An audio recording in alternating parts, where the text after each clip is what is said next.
going rogue.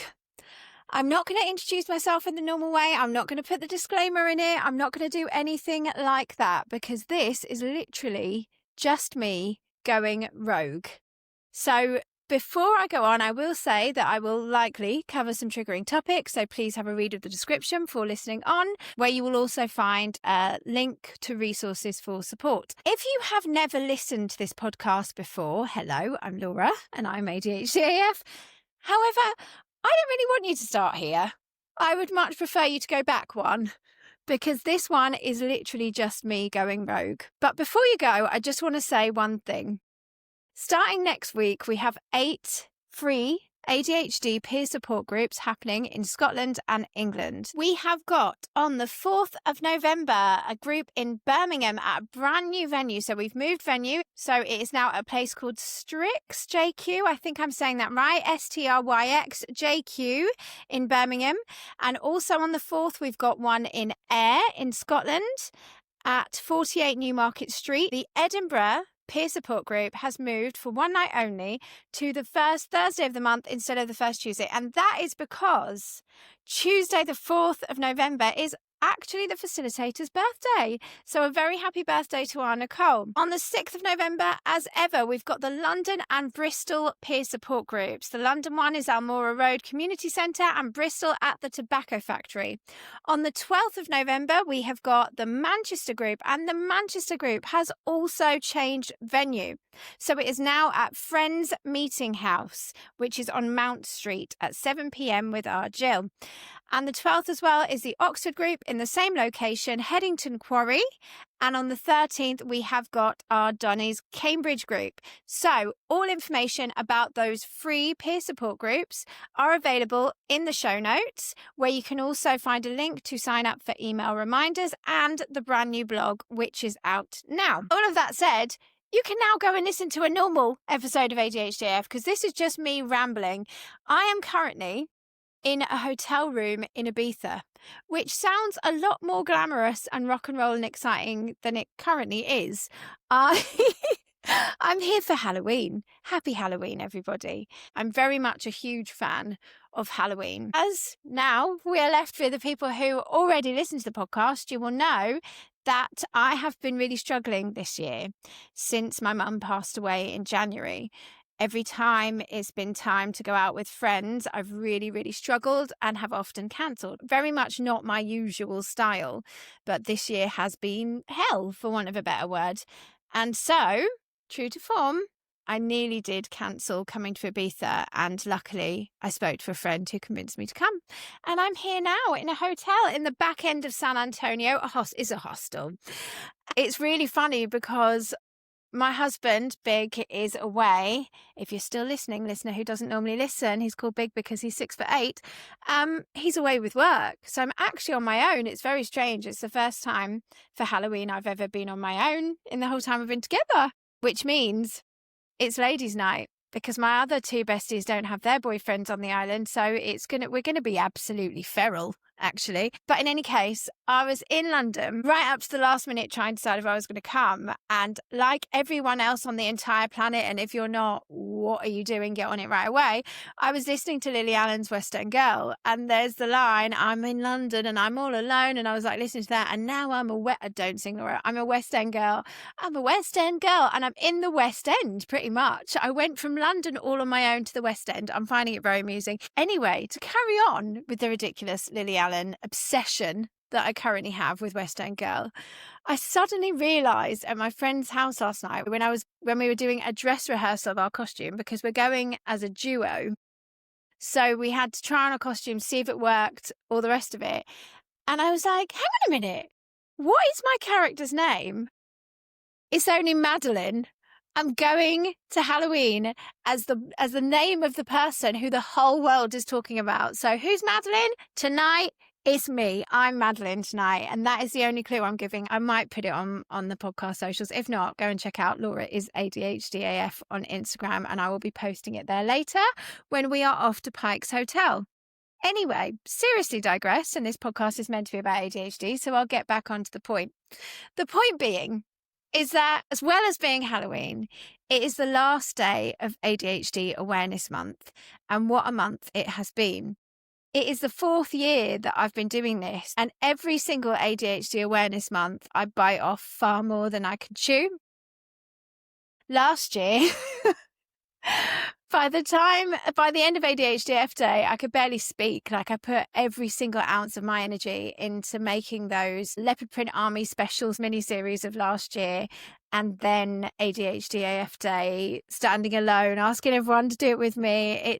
It literally floored me last year. And this year, those horrible gremlins in my head that crack the whip had this brilliant idea that I should do an episode every single day of ADHD Awareness Month this year. Thank God I realised that that is not okay. And I didn't do that. But what I did do was the 3 previous episodes, which in total amount to 44 guests. So if you haven't had a listen, there are 44 different people sharing ADHD awareness, information, validation, and a few laughs along the way, some hard-hitting stuff too. So do have a listen to those if you haven't already.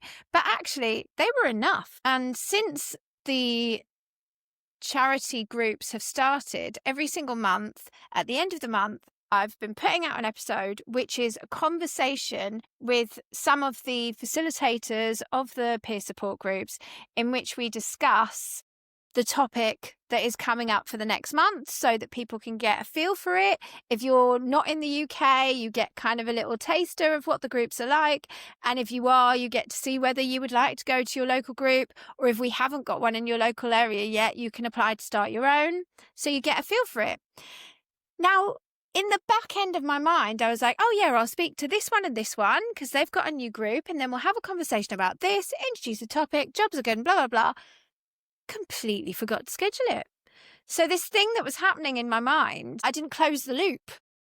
I didn't actually schedule the meeting, run myself ragged, as I always do, and then eventually decided, after all the emotional turmoil, etc., that I would come to Ibiza, got here, and I was like, shit. I didn't make the episode. And so I woke up at the crack of dawn this morning, literally 3 o'clock in the morning I got up. See, I told you it wasn't that sort of trip to Ibiza. I suddenly remembered the thing that Big is constantly telling me, which I always forget, which is, this is my podcast. I can do whatever I like. I don't have to stick to some structure, because that is a structure that I created. There is literally nobody telling me what to do. Oh, yeah. So here I am, rambling on about ADHD, Halloween, Ibiza, and God knows what. But here we are. I just wanted to tell you a few things. I've got a very exciting announcement, something I've been absolutely dying to let out of the bag, but have somehow managed to keep under wraps until now because I've finally got the green light. And I do want to introduce the topic at least. And also I think, and this is the harder part because I don't want to get all sad and upset anybody and potentially put myself off going out tonight. A really hard time with this grief business. Grief is hard, but it's even harder when there is an inquest. And I don't know how much I'm allowed to say, so I'm going to leave it there for now. But trust me, I will say what has happened, and I will use this platform to potentially help other people that were in the same situation as my mum, to prevent other families suffering as we have. So let's not dwell, in case I get arrested. The point that I'm trying to make, or several points that I'm trying to make all at once, always, is that perfectionism is a real struggle for so many of us.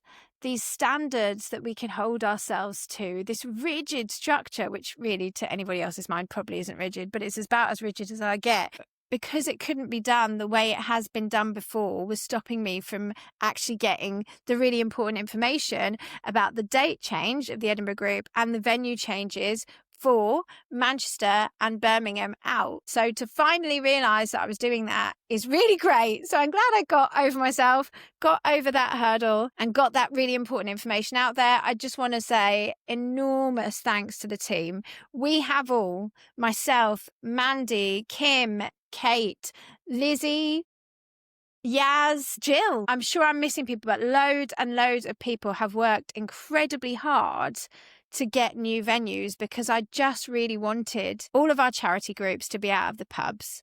I understand, believe me, I understand that ADHD commonly co-occurs with alcohol misuse, alcohol abuse, and I really also wanted us to have our own privacy. I feel like that's really, really important. So it's been so many months of hard work, but we've finally done it. And I'm so grateful to everyone involved. And I'm so excited that we have those new venues.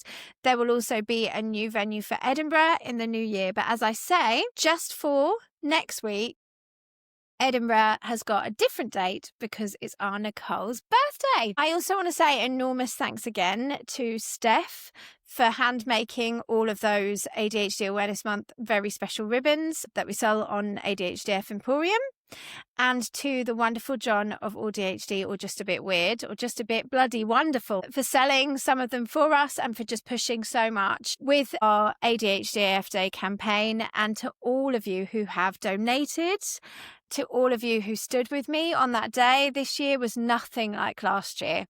And truthfully, last year I said I would never do it again. And now I know that we are all here roaring together, and I couldn't be more grateful.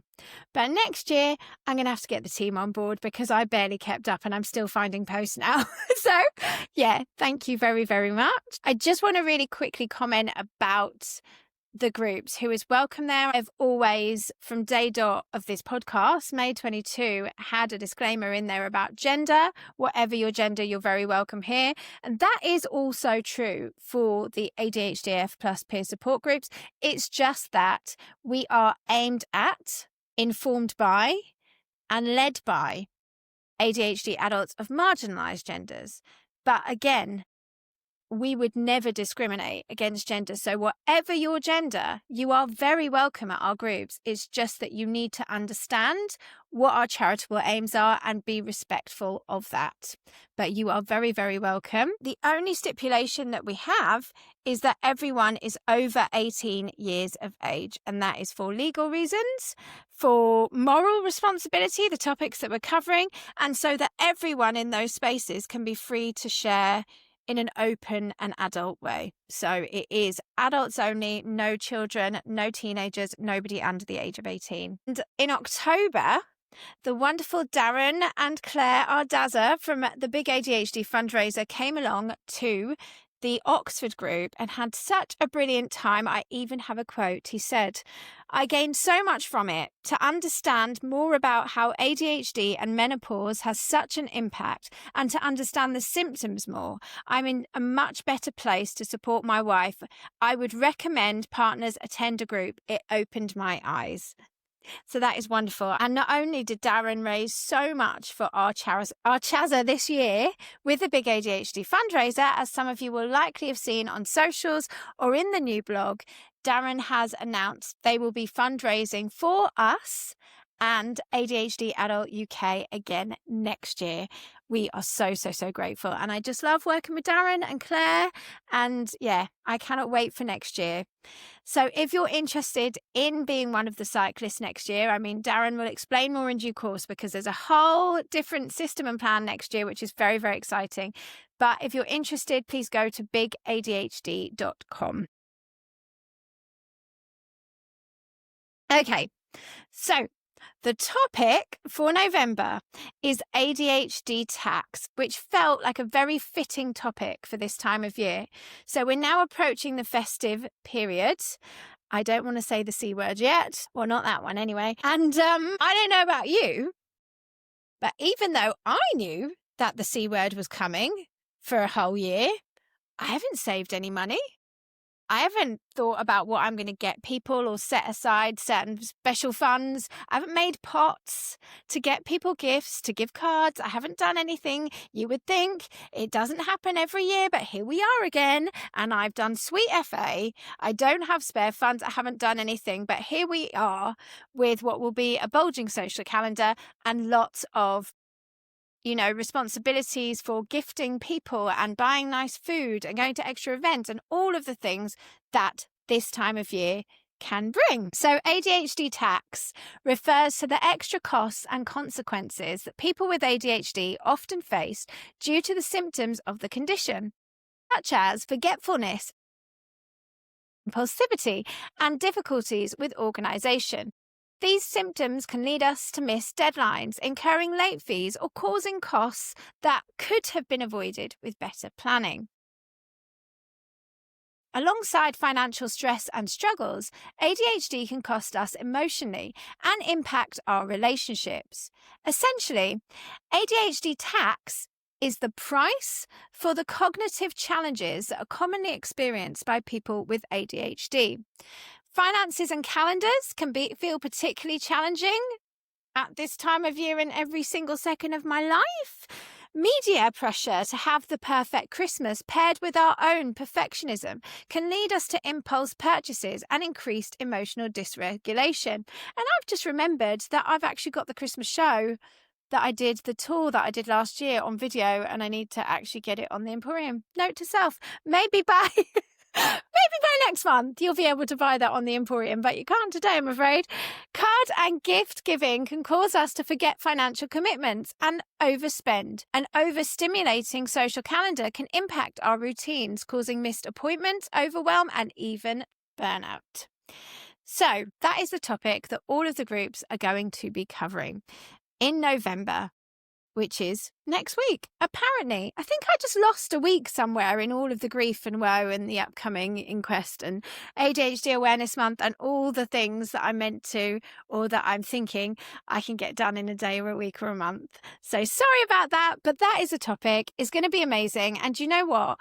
All of the groups are getting such phenomenal feedback. Like, it's overwhelming feels like a negative word, and I don't mean it to be negative. It's just wonderful. I can't think of a better word. Like, I don't often get an opportunity to sit and reflect and really go, oh my God, we've done this thing, because there's always so much more to do and so much more to plan.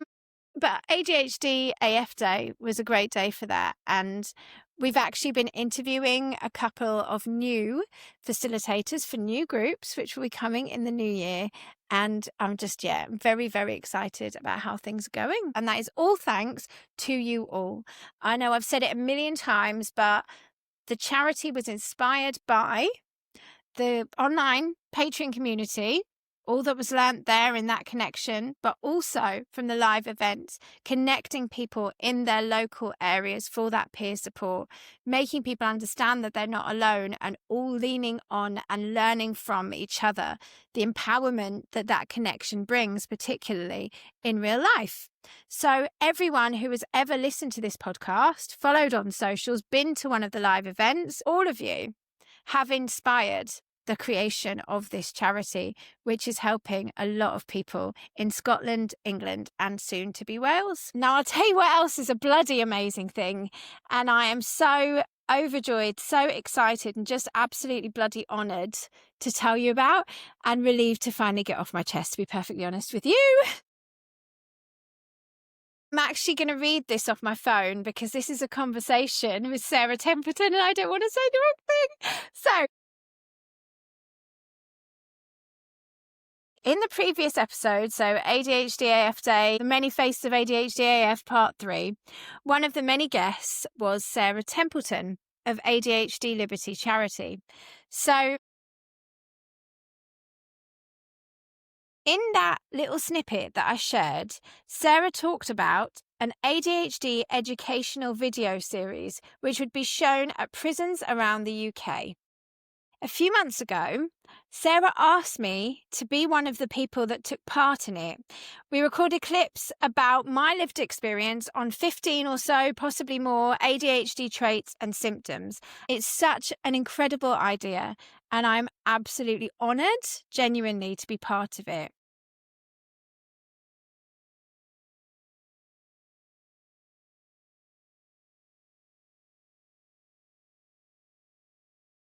Now, Sarah also asked me to add, because I missed this point, they're going to be rolled out to the whole prison service and all probations and youth offending services. How amazing is that? So yeah, thank you, Sarah. It is an absolute honour, and I remain in complete awe of the work of ADHD Liberty. Go on, girl. And all in very long sparkly talons. She's my absolute hero. Most definitely Queen Hun. So thank you for having me. I'm pretty certain out of all the people that spoke on it, everybody else that spoke on it was a coach, therapist, or some kind of professional qualification in the area. I'm pretty sure I was the only lived experience person, and as I'm aware, I was the only person in leopard print. Sarah, there was a dress code, and I was allowed to break it to honour our leopard print army. So thank you very much, Sarah. And I haven't seen any of the clips, but I know that they're working really hard on them right now, and they're really going to do a lot of good. So I will share what I can when I can, and I can't wait to see them. And just really so grateful to have been part of it. So I'm going to give you a most ADHD thing, because this is a random episode and I'm going to start wrapping it up.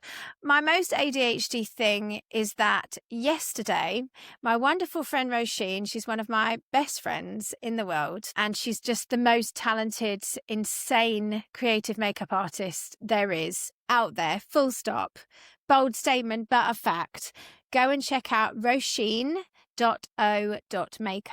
Anyway, we were driving around the island, picking up this, that, and whatever to get our costumes done for tonight.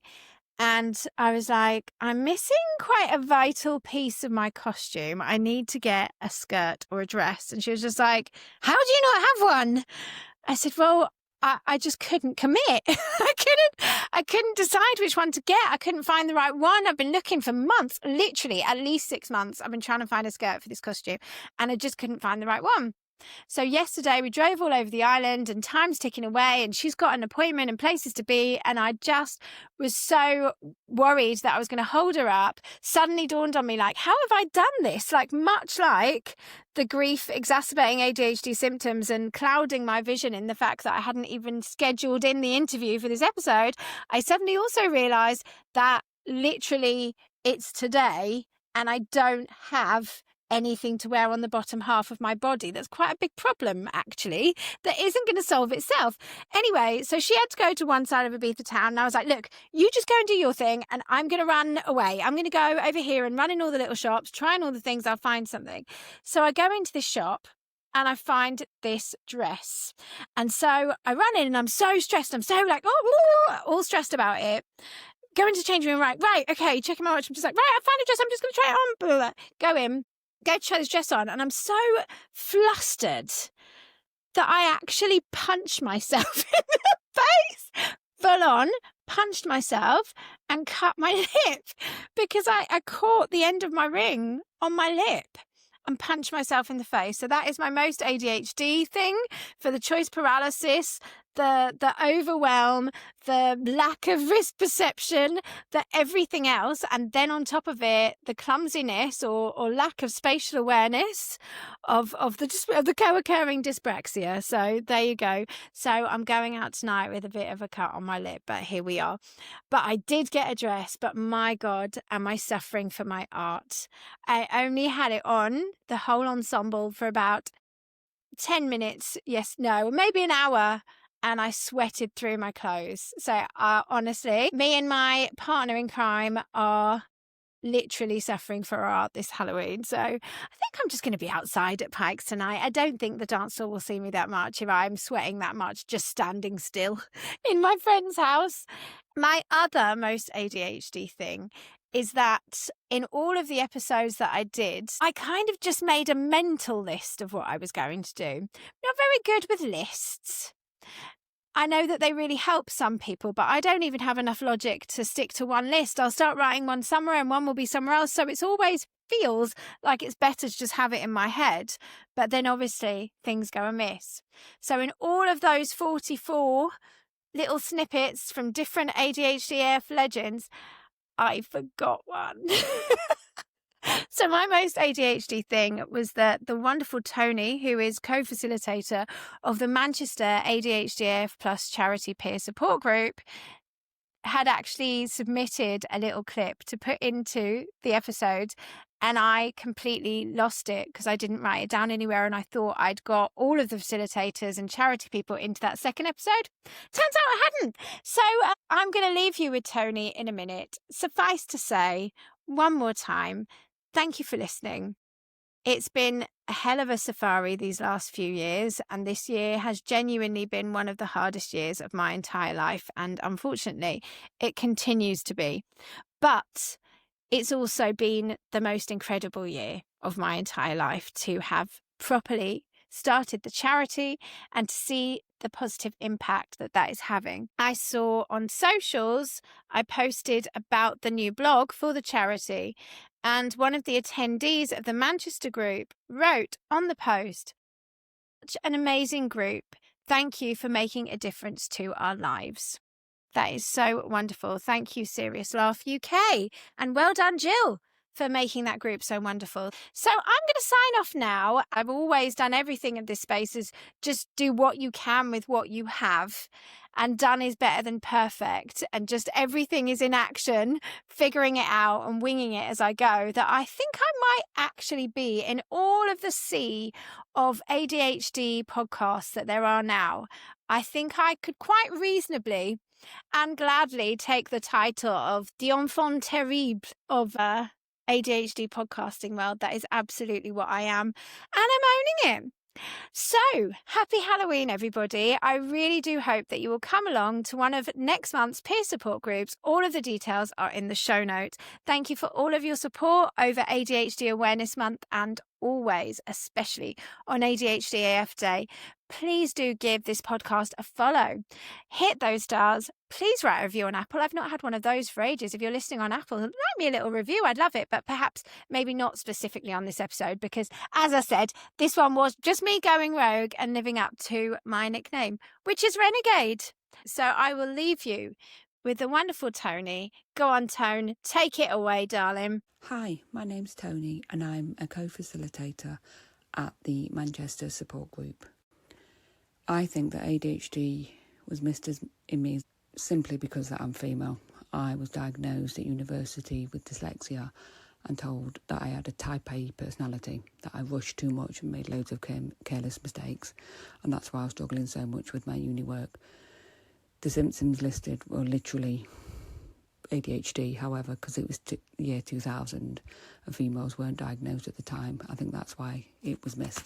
Co-occurring conditions I have is hypermobile. I've been extremely hypermobile as a child, bendy in all kind of places, and this results in me having lots of falls and pain.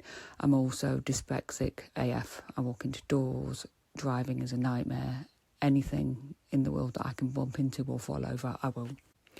My biggest ADHD struggle is time blindness, but also dates, future dates, anything to do with planning and calendars is a complete nightmare for me. It's the one thing, the biggest surprise I had when I realised this was part of my condition, and it was like a light bulb moment for me, but also really, really sad that I used to beat myself up for so many years about this. But biggest hack for this is, when possible, if somebody asks you to do something, say, can I come back to you on that? Or I'll let you know if I can commit to that. Not always possible because we're impulsive, but in those situations where we can do that, it's really good if we can just breathe for a little moment before saying yes.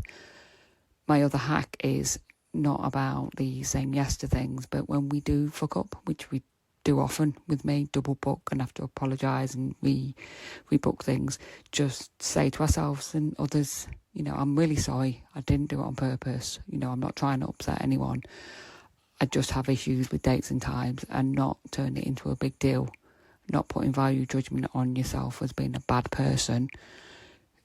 Just part of our condition means we don't understand the concept of time and dates in the same way that other neurotypical people do.